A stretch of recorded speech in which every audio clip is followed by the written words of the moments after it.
Welcome to our posts. Today we will see stories of our/malicious compliance. I need to pay for the pastor's gift when I can barely afford rent?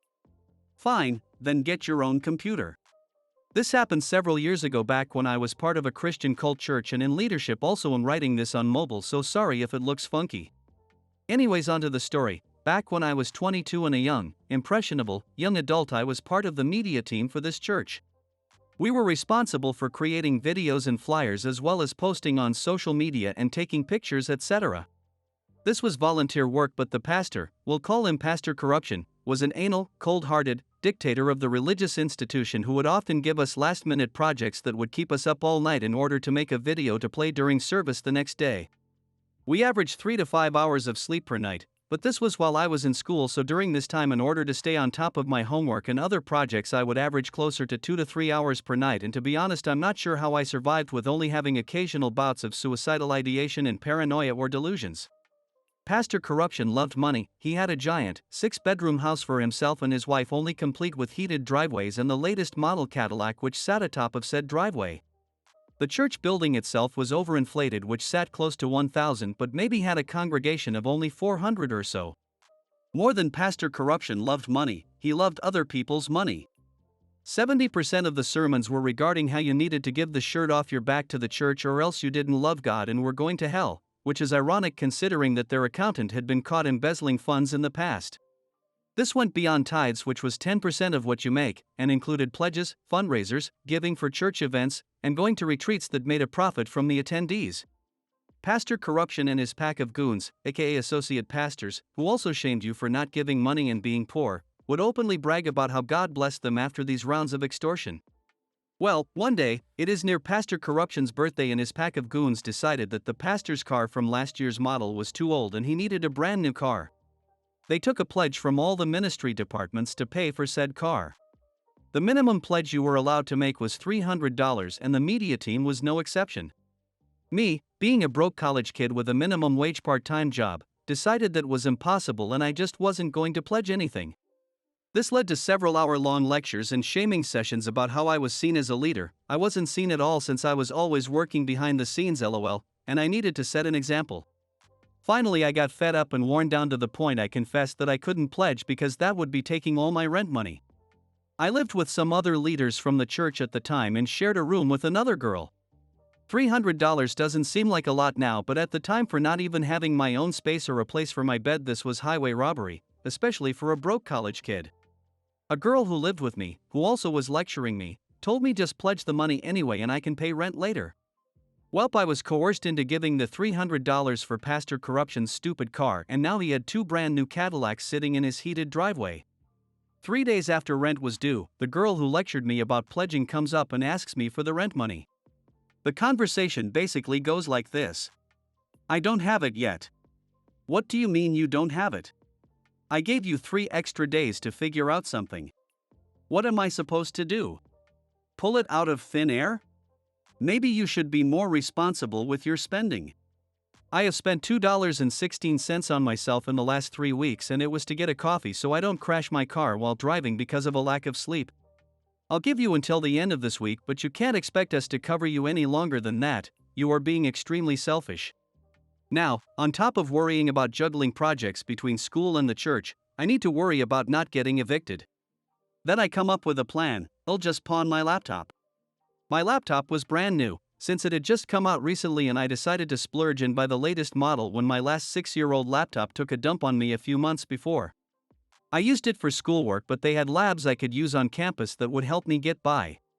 However, the other thing I used it for was media projects for the church. You know how Pastor Corruption likes money? Well, he didn't like spending money, so the media team had a 13-year-old desktop that was overloaded with files, which severely slowed down its already laggy performance and caused it to take several hours to render videos, if they didn't fail or corrupt. When I had gotten my laptop, it was fairly decent at rendering large video files in under 10 minutes and had amazing clarity and graphics, so they had convinced me to switch to using my laptop for all things media related rather than using the decade-old desktop. I didn't mind because it didn't interfere with my schoolwork that much, but all the templates for social media and other video and files were on my laptop now, meaning every week I was responsible for getting everything updated and handing off the final version of the file to the head of the media team. The girls I lived with would help me edit these files when we were home and were the leaders of the media team. This means that all the recent files of projects they needed were on my laptop and no backups were made on the church-owned desktop. I pawned my laptop, got the rent money, and paid the leader without saying anything about how I managed to get the money in a single day. Saturday night rolls around, which is usually when we worked on the video files we needed for the next day, and they ask me where my laptop is so we can get started. I don't have it. Where is it? I pawned it. What? I pawned it. Why? I needed to pay you rent, I had no other way to get you the money. I couldn't afford the pledge, but you graciously gave me an extra 3 days to pay it and make up for my rent I used to pay for the pledge. This is one of the most valuable items I own, so I figured it was the quickest way to repay you. At this point they start freaking out, they want to go get the laptop out right then, but the pawn shop was closed. So they rush to the church and fire up the Dino desktop and desperately try to recreate the videos we needed from scratch. However, they have no backups since mine was being exclusively used, and the programs and versions that I was using versus what the Dino had was completely different. Think Adobe CC versus Final Cut Pro. In the end, we didn't have anything ready in time for service that Sunday morning and the entire media team got yelled at by pastor corruption. I got double yelled at by the leaders on the media team, but it was worth it to see them panic. Several months later I ended up leaving the church altogether and was nice enough to give them all the files of stuff I had on my laptop. My only regret is being so amicable when I left, because F that place and F pastor corruption. However, last I heard most of the people I knew there have left and the church has downsized considerably and moved buildings. I assume they never got a new desktop for the media team after I left. This is one of the many outrageous aspects of this church, but it made me never want to deal with organized religion again, and now I'm mostly agnostic. Next story. You want some of what's in the bag? No problem. One thing I have to note is that both my wife and I are visually impaired, so we often respond based on sound. So I have a bag of Skittle gummies next to me on the table. When my wife hears the bag crinkling because I'm getting out some gummies, she often asks if she can have some, too. Just now, I was getting out a bag of cat treats to give a few to our cats. I keep them in my computer bag, which is also next to me. My wife hears the crinkling and, assuming it's gummies I'm getting, asks, "Can I have some?" Me, sure. I proceed to get out a treat and hand it to her. I figure at the very worst she'll notice it feels different in her hand and realize it's not a gummy. Nope. She sticks it right in her mouth and starts chewing. "Wife, what's this?" I told her, and we both started howling laughing. The kitties were happy to eat the partially chewed treat still. They're not very picky. Next story. Someone I barely knew was too lazy to ask me for a reference? Face the consequences.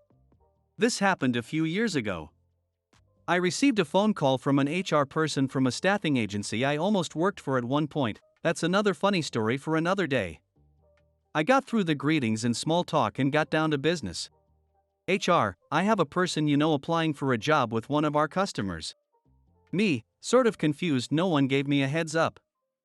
Who are we talking about? HR, your friend Mo. Me, who? HR, Mo last name, he said he worked with you at the email company. Me, oh okay, I remember him. But I'm not sure why he'd put my name down, we didn't work all that closely. I interacted with his team only peripherally because we had equipment in his office. I don't really feel comfortable providing your reference. HR, well that's sort of our fault, we sort of pressured him to cough up references on the fly. Me, I don't feel comfortable providing your reference. HR, come on OP, we know each other, help me out. Me, while not being his manager I can't discuss his performance. HR, okay, can I ask you about his technical skills and you comment those? Me, fine, ask away. HR, how is Mo with software package number 1? Me, okay, I guess maybe 2.5 out of 5. 5/5 is extremely rare for this software, I might be 4.7, and I've used the software for 20 plus years and even flown to the vendor's HQ to work of technology issues and help design future versions of products with them. HR, great. How is he with hardware platform number 1? Me, well in the time he was at the email company he never touched the platform. If he gained knowledge from elsewhere I can't comment. HR, wait, that can't be right. He said he lead the hardware platform number 1 refresh project. Me, well, that's not true. HR, email company is huge. Is it possible you weren't aware of the project? Me, no. I'm very aware of the project and he wasn't leading it. HR, how can you be so sure? Me, because I lead that project. HR, very uncomfortably, oh. Me, I think it's best for everyone we end the call here. I think you have a phone call to make. HR, yeah, that's probably best. I didn't necessarily bash him but just set the record straight. Next story. You can count? Okay, count. I was at Costco last month buying a shitload of heavy whipping cream, maple syrup, and half and halves. I was making my special drink that I always give out during the holidays. You know how Costco has that big section full of empty boxes for us to take? Well, yeah, I took a bunch of them and put my ingredients in them so I wouldn't have to manually put each one in my car. I was probably buying close to 20 of each, so I had enough to give all of my family, friends, coworkers, neighbors, etc. I did self-checkout so the poor cashier wouldn't have to scan like 70 plus items. Got my long-ass receipt and made my way over to the receipt goblins at the exit. At my Costco, most receipt goblins just glance at your cart and then just swipe your receipt. They're also lazy to count through it all, lol. Well, the lady I had started off looking through my cart and seeing what all I bought. After she realized how much stuff there was, she asked, "How many of these are there?" while pointing to the box holding both heavy whipping cream and half cartons. To be honest, I couldn't even remember how many I bought, and so I just started manually counting each one in front of her. That's her job, but I didn't mind counting and helping her out. Now this is where she caught me off guard. Not even a couple seconds into me counting out loud, she snaps in a condescending voice, "I know how to count. I want to know how many of these," while pointing to a carton of half and half. I'm thinking, lady, this is why I am counting. But alright, whatever. I reply back, okay. I don't remember how many I bought. But since you know how to count, you're more than welcome to. She just glares at me and starts manually counting them all. After finishing counting all 70 plus items, she hands me back my receipt while trying to avoid eye contact. I just say thank you and wish her a better day.